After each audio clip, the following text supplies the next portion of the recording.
Hola, què tal? Avui de matinada, a primeres hores del matí, el vent encara bufava amb intensitat, però el cel era completament serè, com ho certificaven aquestes imatges que, per exemple, ens enviaven des de la Coma i la Pedra. El cel completament blau, també a la zona del Maresme, amb l'onatge que ja havia minvat significativament aquesta imatge de postal a la zona de Tavèrnoles i també, tot i el cel serè, teníem algunes boirines a la zona d'Osona.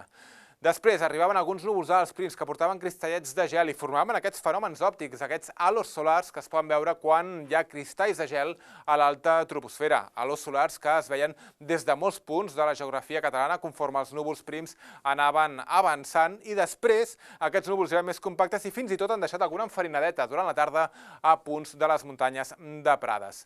Veiem aquests núvols també amb l'evolució de les imatges del satèl·lit, com després d'una matinada serena, els núvols anaven avançant, més compactes a la tarda, amb aquests núvols que a l'oest del país, com deien, sí que deixaven algunes petites precipitacions. Plogims, fins i tot alguna nevadeta que s'ha vist amb cotes al voltant de 700-800 metres, alguna enfarinadeta també a les zones de Prades, com dèiem, també a l'àrea del Pirineu Occidental, i aquest front que avui ens creuava avança ràpidament, de matinada ja ens dirà adéu, i els propers dies anirem veient alguns sistemes frontals que cap al nord del país sí que poden tenir algunes petites conseqüències. Amb tot plegat, hem de parlar demà al matí d'un cel completament serè, algunes boires o boirines, poca cosa, restes de núvols al vessant nord del Pirineu, mínimes que es mantindran sense massa canvis, i de cara a la tarda continuarem amb el cel serè, amb alguns núvols que sí que poden aparèixer al nord-oest del país i vent que en general girarà component sud. Demà les temperatures seran una mica més altes les diürnes i podrem veure valors que a prop de la costa arribarien als 16-17 graus a tot estirar alguns punts al sud del país